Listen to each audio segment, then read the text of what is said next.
Black holes are one of the most mysterious objects in the universe.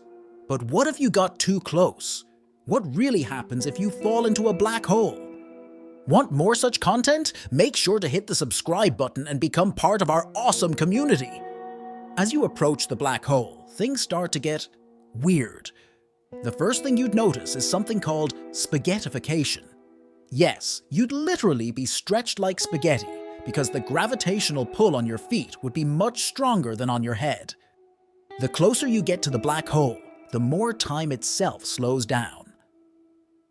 For an outside observer, it would look like you're moving in slow motion, and eventually, you'd seem to freeze at the event horizon, the point of no return. Once past the event horizon, there's no turning back.